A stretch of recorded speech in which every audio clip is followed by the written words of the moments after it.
The scene of a Thursday car crash quickly became the scene of a deadly ambush.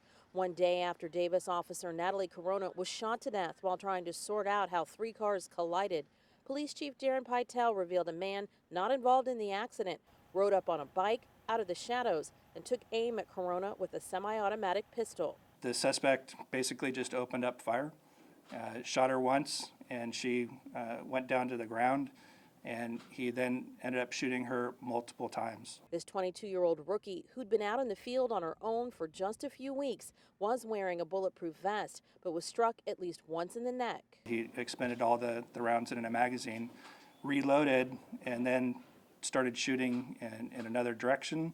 I'm 20, yeah, so she's 22. Like, that's our age. That's crazy to think about. Shock from those who live near the shooting scene on 5th between C and D streets. That location also puts them close to 501 E Street, the home where police now say the gunman walked to after targeting Officer Corona and firing at firefighters who responded to the crash.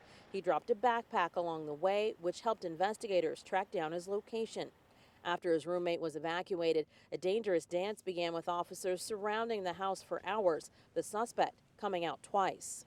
He shouted some stuff, went back in, and ended up coming out again wearing a vest and had a firearm. After finally pushing a couch up against the front door, Chief Pytel says the gunman, whose identity is still being withheld, shot himself in the head. While police could not confirm any criminal past or mental illness with Corona's suspected killer, neighbors say they've seen strange behavior. We always knew that house looked a little, it wasn't never put together, so it didn't really strike us as odd that someone who, I don't know, may have committed this act could live there. The community is joining a devastated department in its grief. Those who train Corona stunned at what they and the public have lost. The utmost selflessness and humility and dedication, that was Natalie Corona. Chief Pytel closing down his department today and meeting with the entire force to help them stay on mission while missing so much. Talked a lot about being there for each other.